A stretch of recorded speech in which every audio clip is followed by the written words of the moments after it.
In this section, we'll be looking at a technique to evaluate integrals that do not meet these conditions, either because one of the limits of integration is infinite or because there's a discontinuity on the interval from a to b. This type of integral is called an improper integral. There are three types of improper integrals dealing with infinite limits of integration, and they are these. If I have an integral from a to infinity of f of x, the limit as b goes to infinity of the integral from a to b of f of x. In a similar way, if I'm taking an integral from negative infinity to b,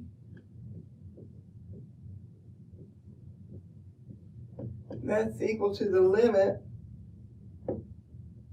as a goes to negative infinity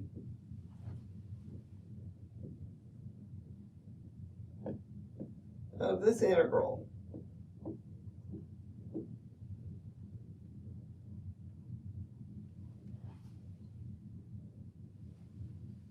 If f is continuous from negative infinity to positive infinity,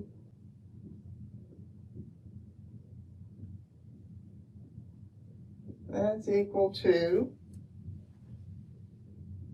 the integral from negative infinity to c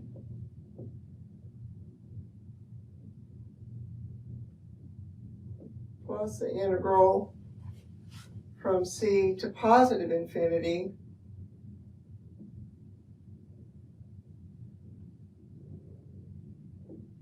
where c is a real number.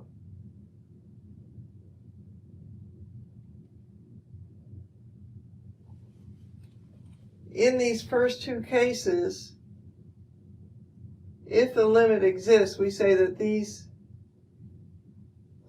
integrals converge. Okay, if the limits do not exist, then we say that the integrals diverge.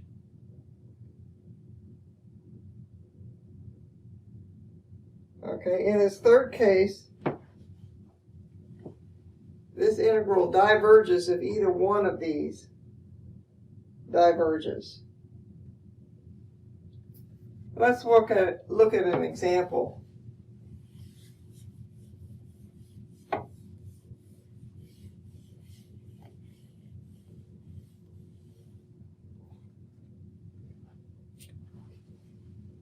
We've got the integral from 1 to b of dx over x. So we could say that the integral from 1 to infinity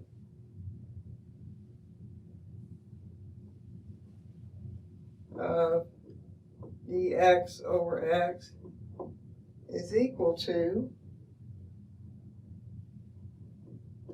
the limit as b goes to infinity of this integral.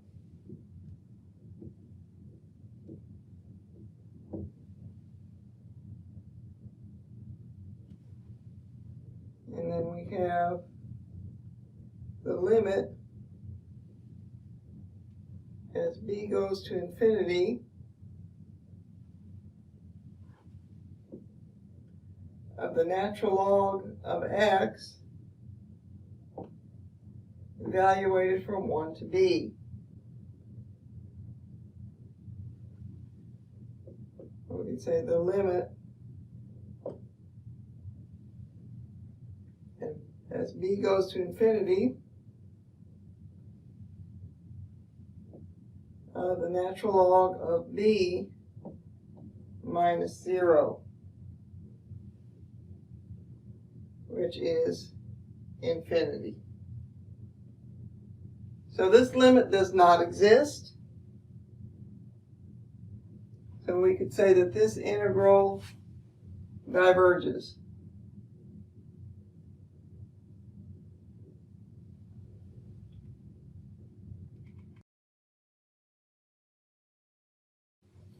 Now we'll look at an improper integral that converges.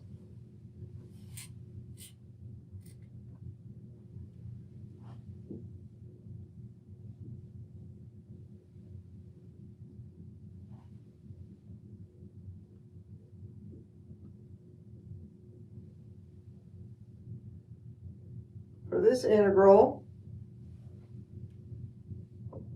it's equal to the limit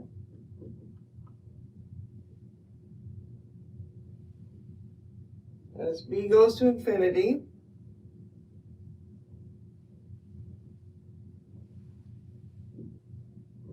integral from 0 to b e to the minus x dx, which is equal to the limit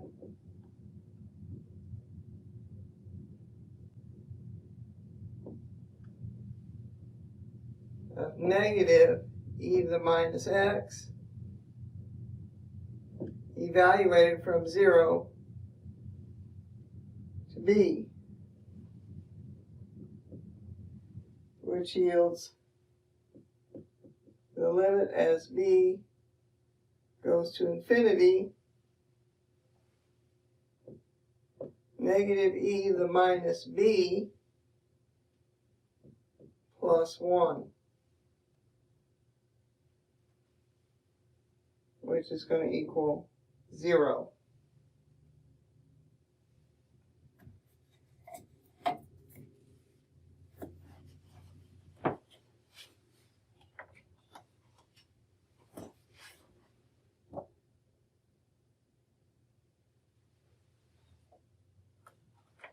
Which is going to equal 1. Let's look at another integral that converges.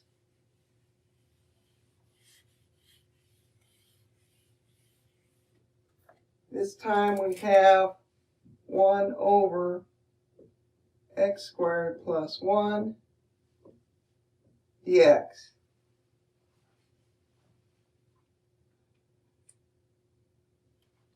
Which is going to be the limit as b goes to infinity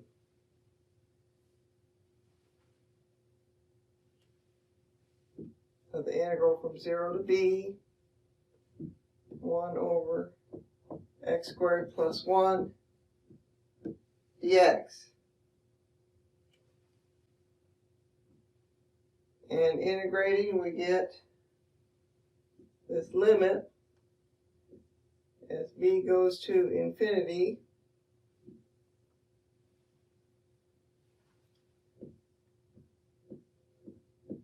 arctan x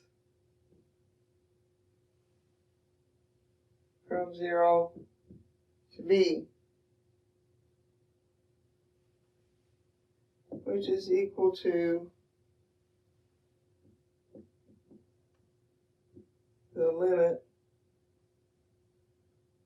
of arctan b. And that gives us pi over 2. So since we have a definite value here, this integral converges.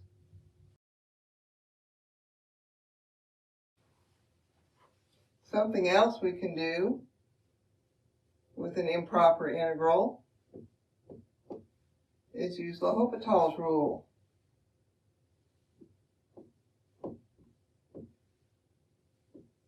And I'll demonstrate that with this integral. Recall that L'Hopital's rule tells us that if I have function f of x over g of x which is equal to 0 over 0, which is an indeterminate form, that I can look at f prime of x over g prime of x instead. So we're going to evaluate this using integration by parts. We'll let dv equal e to the negative x dx, and u is going to equal 1 minus x. So now I have an integral of 1 minus x e to the negative x dx, negative e to the negative x times 1 minus x plus the integral, and it's minus the integral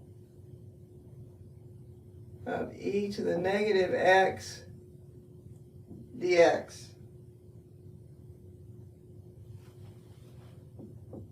Okay, and furthermore, I've got negative e to the negative x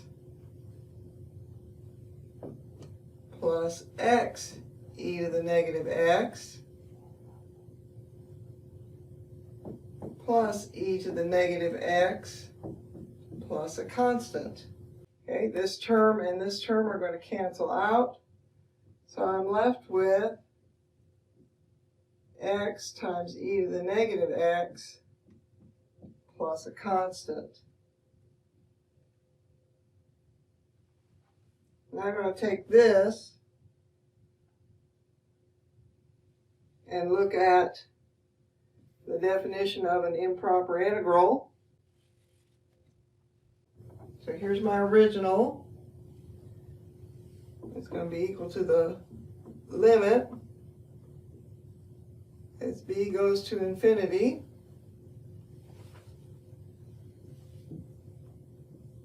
x e to the minus x evaluated from 1 to b. So I have the limit as b goes to infinity of b over e to the b minus 1 over e.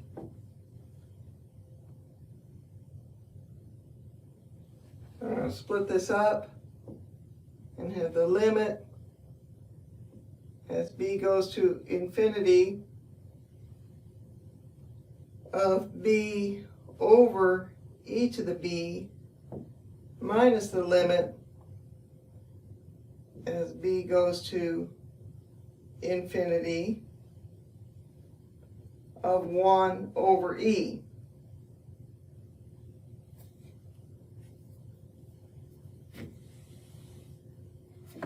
Now for this first limit, we're going to apply Hopital's rule so that the limit as b goes to infinity of b over e to the b is equal to the limit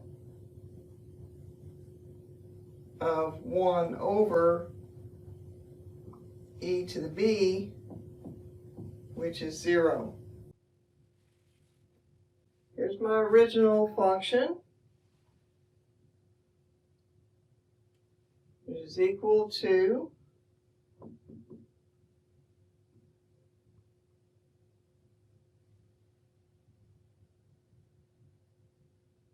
our limit of b over e to the b minus the limit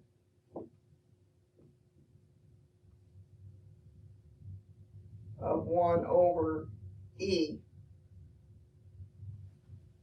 So get 0 minus 1 over e. And my final answer then is negative 1 over e.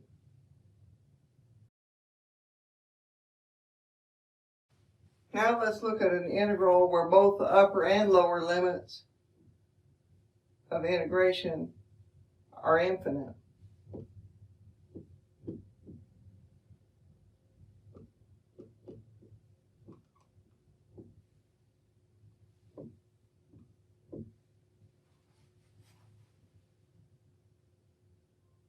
Okay, so we know that this integrand is continuous on the whole range from negative infinity to infinity.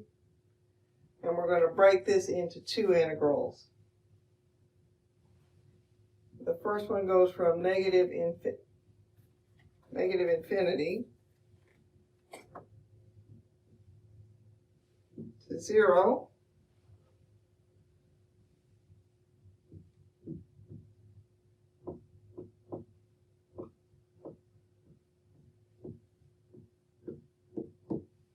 And of course, the second one then goes from 0 to infinity.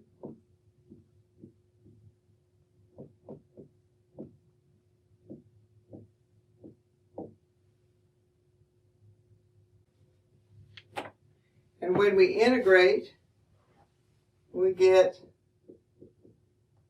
the limit as a goes to negative infinity.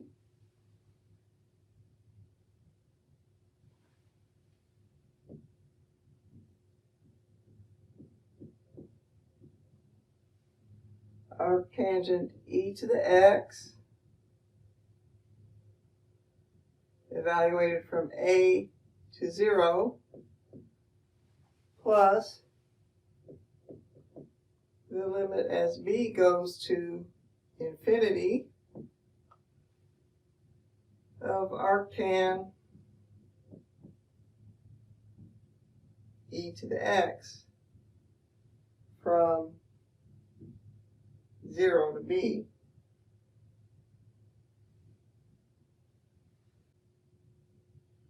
So when we evaluate, the limit as a goes to negative infinity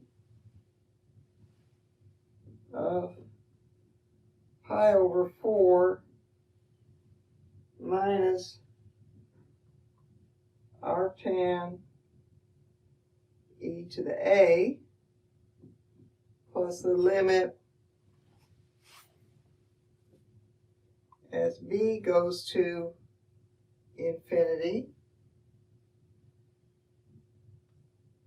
of arctan e to the b minus pi over 4, which gives us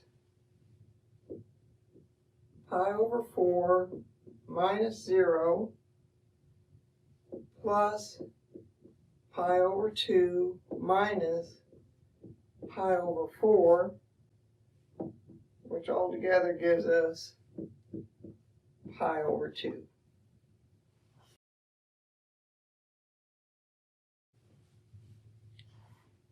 In Chapter 7, we looked at the work required to lift some kind of a space capsule up a specified distance away from the Earth.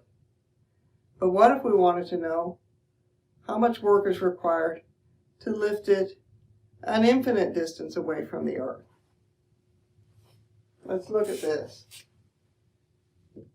The work is equal to the integral from 4,000, which is the surface of the Earth, to infinity. We've got 240 million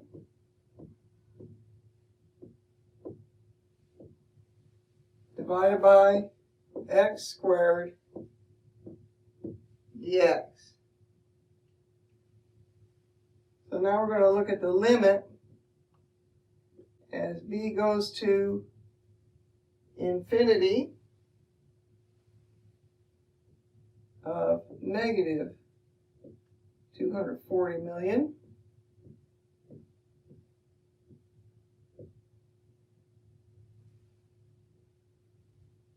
over x, and evaluate from 4,000 to b. So now I have the limit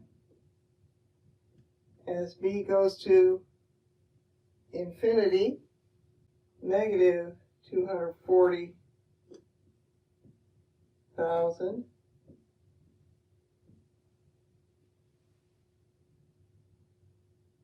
over b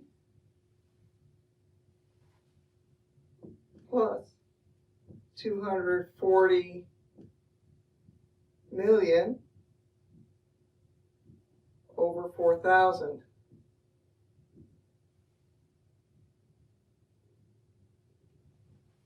Okay, as b goes to infinity, this is going to go to 0. So I'm just left with this.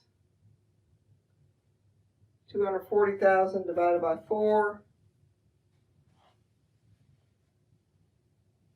So it's going to be 60,000 mile tons.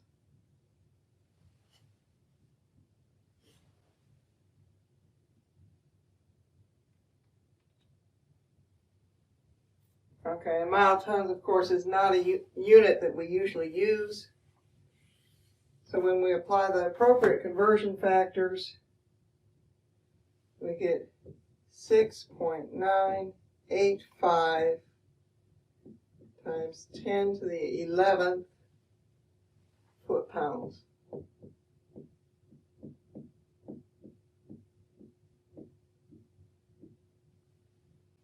And just in case you don't remember, 1 mile equals 5,280 feet, and 1 metric ton is 2,205 pounds.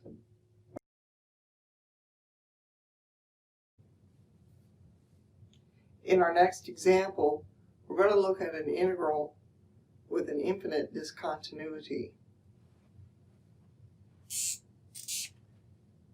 We'll look at the integral from 0 to 1 of dx over the cube root of x. And we can see in our little graph here, and we know that the cube root of x is 0 when x is 0. So there's an infinite discontinuity right there at the y-axis. So let's rewrite this as a limit.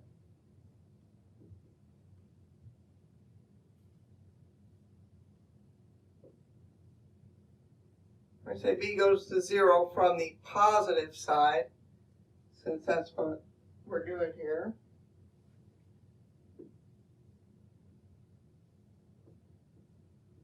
And when we integrate, we get x to the 2/3 over 2/3, evaluated from 1 to b.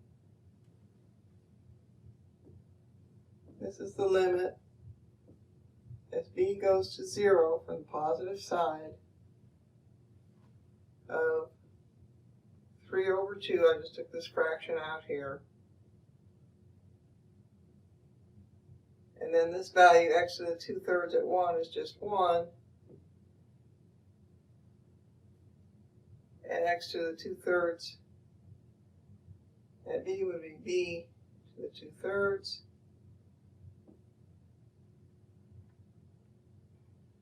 And we know as b approaches 0, this is going to go to 0. So my final answer is just the 3 over 2.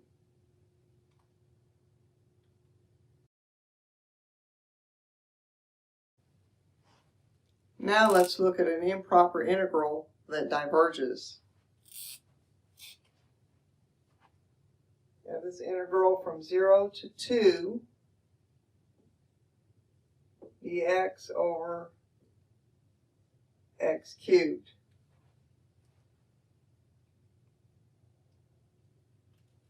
Again, we know we have an infinite discontinuity when x equals 0.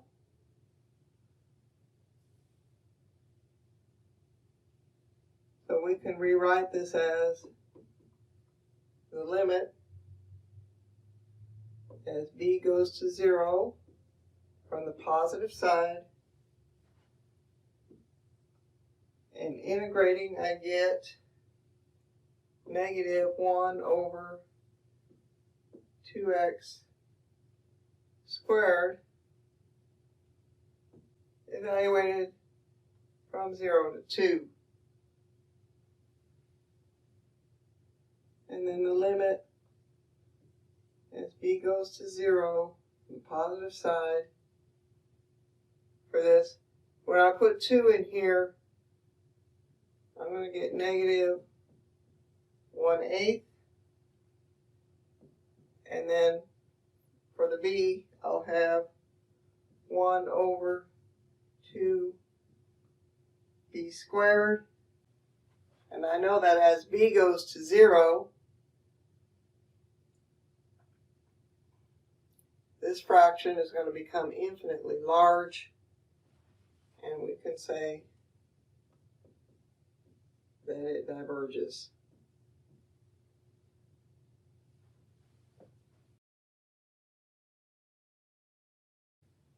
In this example, we'll look at an improper integral that has an internal discontinuity.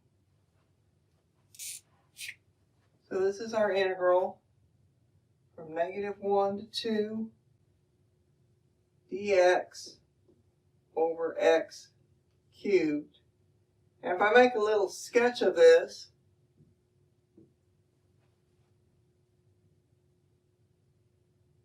I can see that right here at the y-axis there's an interior discontinuity.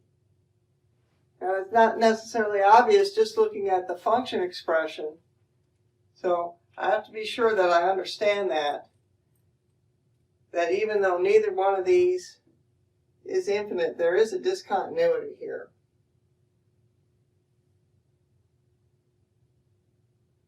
So I'm going to break this up into two integrals. The integral from negative 1 to 0 of dx over x cubed plus the integral from 0 to 2 of dx over x cubed. Okay, from the example we just worked, we know that this integral is going to diverge. So the whole thing is going to diverge.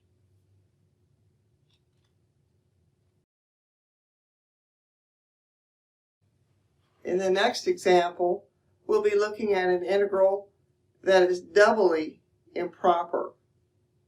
One, because it has an infinite limit of integration, and also because the other limit of integration is at an infinite discontinuity.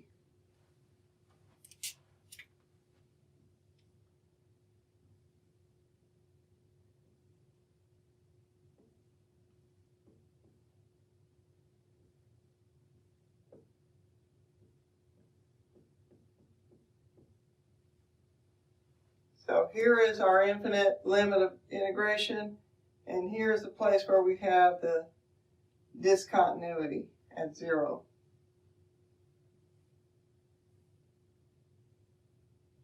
So I'm going to break this up into two integrals again.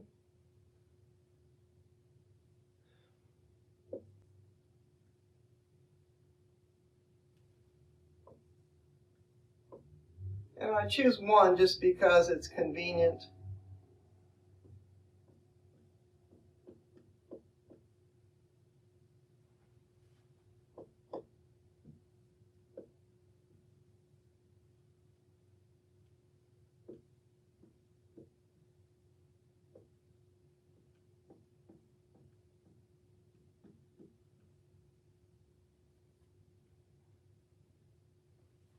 Okay, now taking the limits,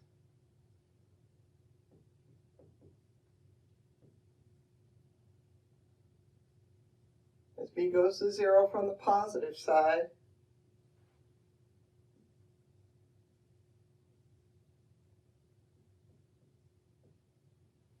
the 2 arctan square root of x evaluated from 0 to 1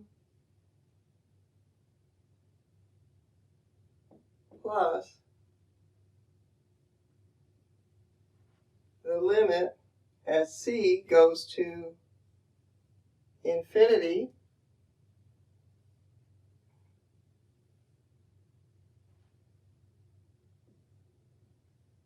to arctan square root of x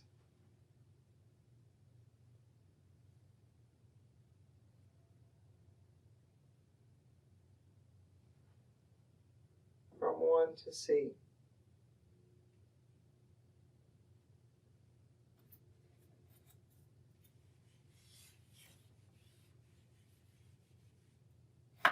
As I evaluate these two limits, the limit as b goes to 0 on the positive side, 2 arctan 1 minus 2 arctan square root of b. And for my second limit, the limit as c goes to infinity, I have 2 arctan square root of c minus 2 arctan 1. Now I'm going to substitute my values for arctangent, and I get 2 times pi over 4 minus 0 plus 2 times pi over 2 minus 2 times pi over 4. Of course, this term and this term cancel out, and I end up with just pi.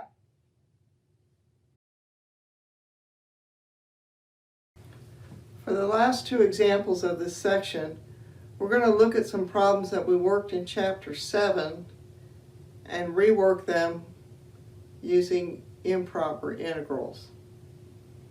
In our first of these examples, we're looking for the arc length or the circumference of a whole circle. And we want to prove that it's 2 pi. So we're going to write the integral for just 1/4 of the circle, and then we're going to end up multiplying that by 4. So here is our arc length equation. We're going to go from 0 to 1. Square root of 1 plus the first derivative of y squared dx. So now we have the integral from 0 to 1, square root of 1 plus negative x over the square root of 1 minus x squared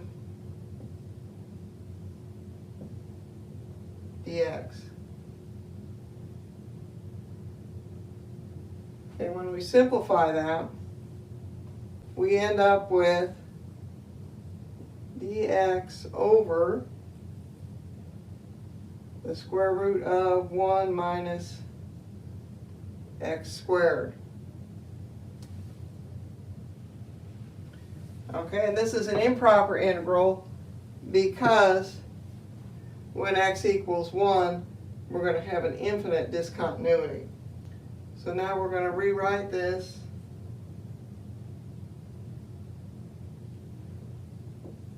as the integral from 0 to 1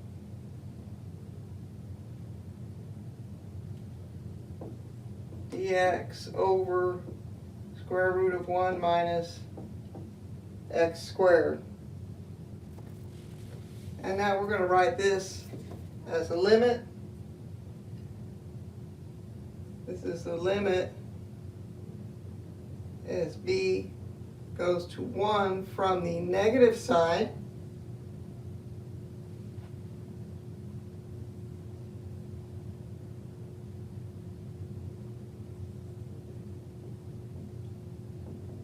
Arc sine x dx evaluated from 0 to b.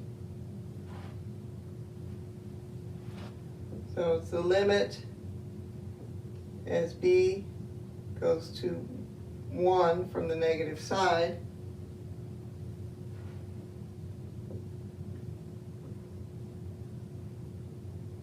Arc sine 1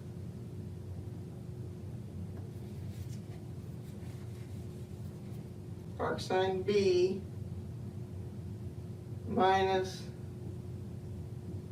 arc sine 0.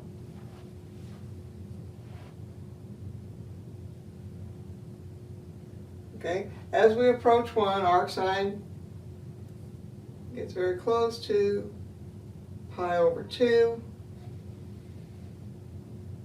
minus 0. So our limit is pi over 2. Okay, and recall that we were only finding the arc length for this 1/4 of the circle. So we're going to multiply that by 4 and get that the entire circle is 2 pi.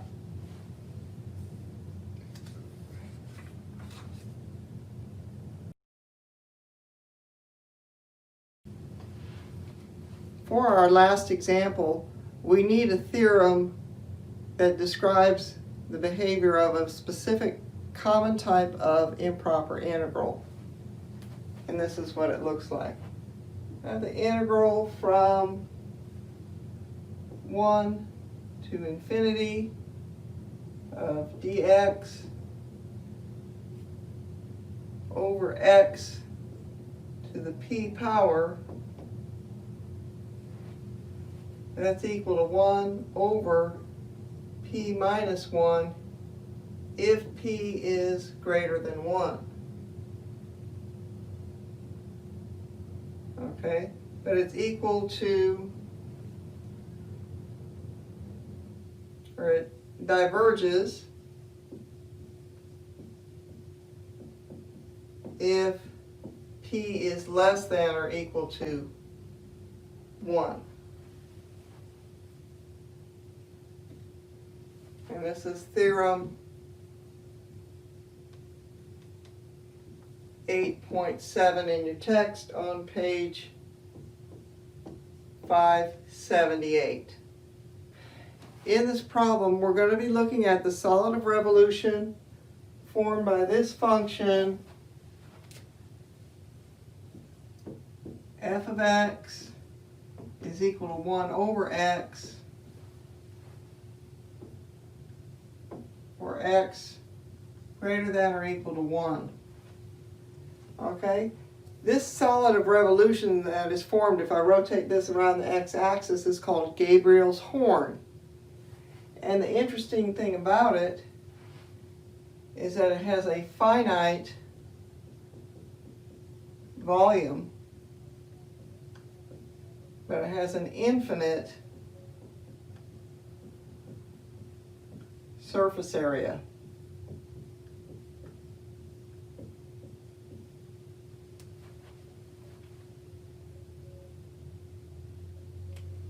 So we're going to use the disk method and this theorem that we just looked at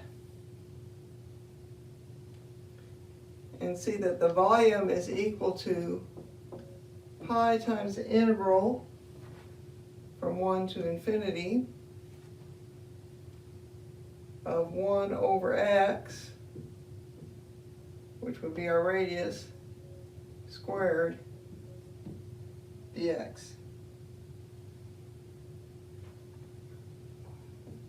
And using what we know now about improper integrals, this comes out to pi times 1 over 2 minus 1,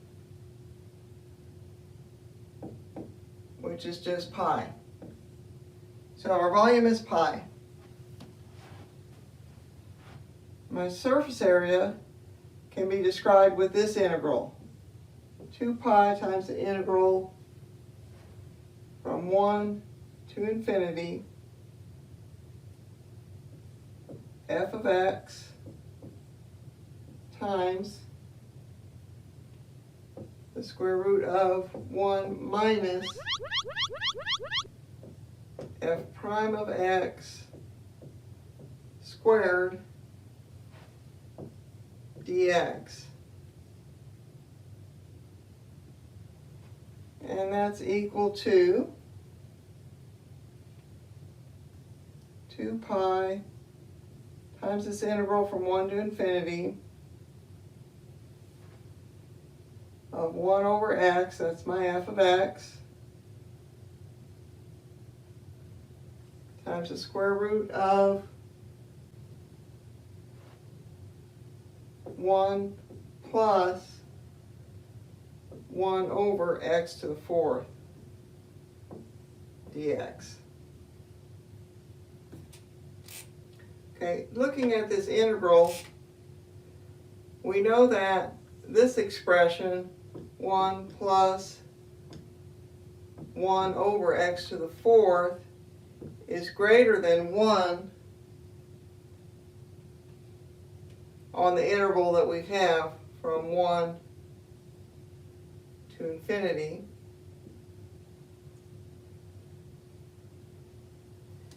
And we know that this term is going to diverge.